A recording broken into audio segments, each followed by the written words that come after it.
जैसे कि आप सब लोग जानते हैं कि आज होली का दहन है, होली हो रही है। तो सभी लोग हमारे यहाँ पे होली बाहर से लेके आते हैं ना, तो वो बाहर से लेकर आए तो घर में होली जलती है। तो उसी होली को जलाने का प्रयास कर रहे हैं। तो धीरे धीरे वो सुलग रही है और सभी लोग उसमें हवा कर करके होली को जलाने में लगे हुए हैं कि कैसे भी होली जल जाए। आग तो लगी गई है, इसीलिए धीरे धीरे वो होलिका मैया का रूप ले रही है, धीरे धीरे जल रही है वो। तो यहाँ पे सभी धुएं के मारे आसपास से भाग रहे हैं कि बहुत ज़्यादा धुआं हो रहा है। तो आप ये सब लोग देख सकते हैं बच्चे कितने एक्साइटेड हो रहे हैं होली को देखने के लिए कि कैसे जल रही है। सब पास में खड़े हुए हैं। हम लोग भी इंतजार कर रहे हैं कि जब होली पूरी हो जाए तो हम लोग परिक्रमा दे, जैसे कि परिक्रमा लगाते हैं हम लोग। तो आज के दिन सभी अपने घरों में होली जलाते हैं। और ये होली विशेषकर आंगन में ही रखी जाती, छत पे नहीं रखी जाती है। तो आंगन में जला रहे हैं हम लोग भी। तो हमारा आंगन थोड़ा छोटा है, तो थोड़ा इसलिए ज़्यादा थोड़ी परेशानी सी हो रही है ना, पास में भीड़ भाड़ ज़्यादा हो रही है। तो इसलिए हम सभी लोग एक संग मिलके होली जलाते हैं और सभी लोग फिर उसमें परिक्रमा देते हैं होली की।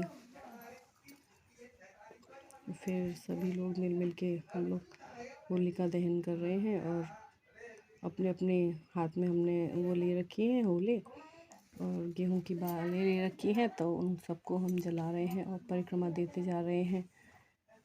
होलिका मैया की जय, भक्त प्रहलाद की जय, होलिका मैया की जय, भक्त प्रहलाद की जय। फिर ऐसे ही हम लोग सब परिक्रमा करते आते हैं और सभी भगवानों के देवी देवताओं के नामों को लेते जाते हैं। ये हमारी संस्कृति का बहुत पावन त्यौहार होता है। तो हमें इसे धूमधाम से मनाना चाहिए।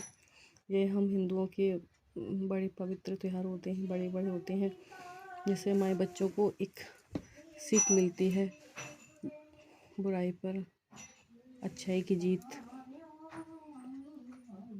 इस दिन कहते हैं कि दुश्मन को भी गले लगा देते हैं, उसकी सारी बुराइयों को छोड़कर हम लोग उसे अपना लेते हैं कि चलो तुम्हारी बुराई इस दिन होली में ही समाप्त हो गई। और अब एक दूसरे की गले पे मिटा के सब लोग प्यार से इस त्यौहार को मनाते हैं।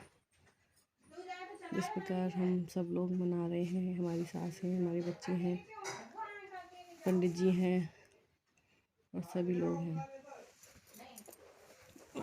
और आप लोग देख रहे होंगे कि देखिए होली जल रही है, हम सब लोग परिक्रमा दे रहे हैं।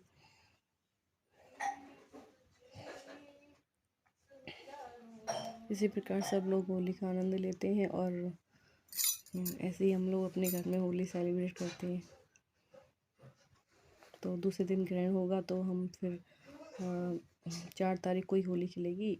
3 तारीख को होली दहन हो जाएगा, 2 तारीख को होली का दहन हो जाएगा और 3 तारीख को ग्रहण पड़ेगा, तो कुछ हो नहीं पाएगा।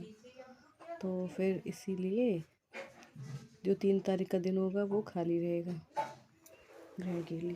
जब पूरी तरह से ग्रहण समाप्त हो जाएगा फिर हम 4 तारीख को फिर से होली खेलेंगे, होली रंगों से खेलेंगे और इस त्यौहार को अच्छी तरह मनाएंगे। और इस प्रकार देखिए हमारी जो सासू माँ है वो सबको होली दे रही हैं। सब इस प्रकार देते हैं, सबको एक दूसरे को होली देते हैं और होली के लिए विश करते हैं, एक दूसरे को मनाते हैं, होली गले मिलते हैं, पैर छूते हैं, एक दूसरे को होली देते हैं। जिस प्रकार अब ये पंडित जी दे रहे हैं और बच्चे अपने अपने होलों को बीन रहे हैं जलाने के बाद।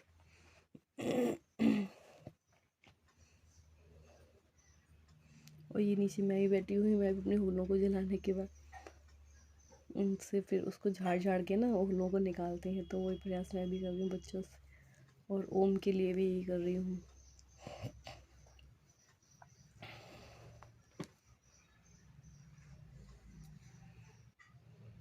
और इसी प्रकार बहुत धुआं हो जाता है, होली वाले दिन बहुत ज़्यादा धुआं हो जाता है, पूरे घर में धुआं धुआं हो जाता है। तो हम सब लोग 36 मंजिलों पहुँच जाते हैं।